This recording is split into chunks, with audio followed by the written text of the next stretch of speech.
You put on weight. That's so charming. Yeah, I lost 30 pounds. And then between the week before Napa to now, I've put on weight. Yeah.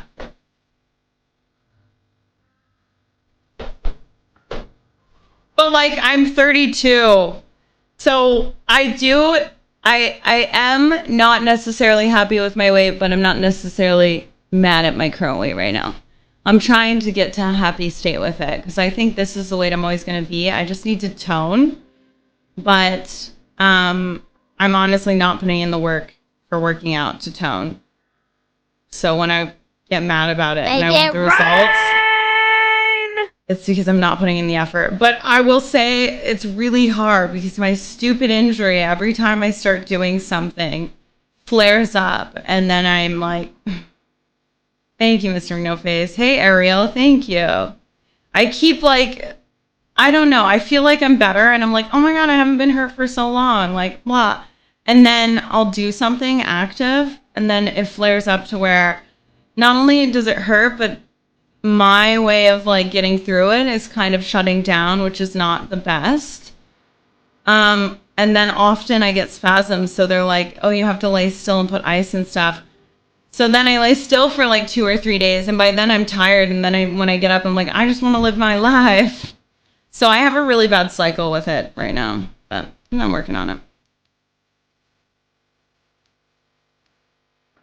But I'm trying to do 70-30. So there's like 2 personas that I have inside with my weight. And I've even named them.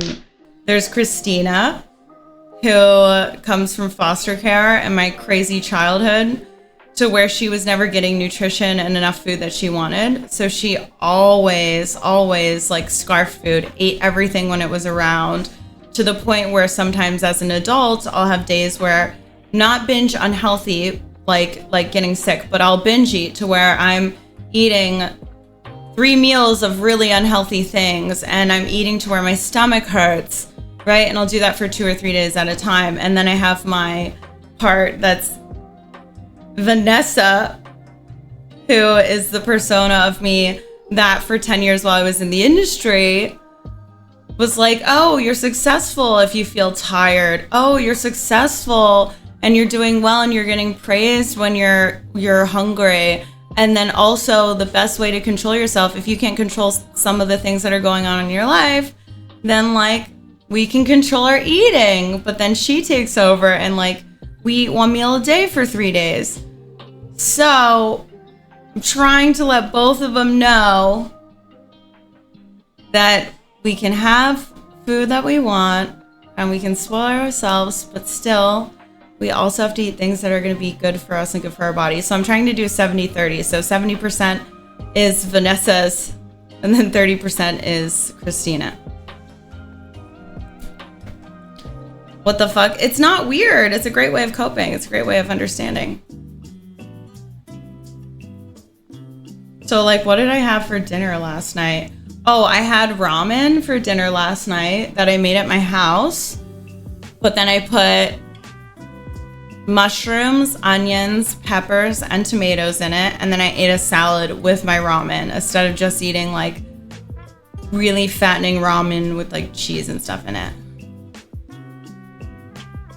So do you and Vanessa ever argue?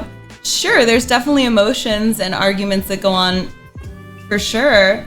It's not that like I have multiple personalities or there's anything crazy, but it's definitely the 2 aspects I've used to help look at myself. And most of your emotions do have a feeling, right? Or a persona.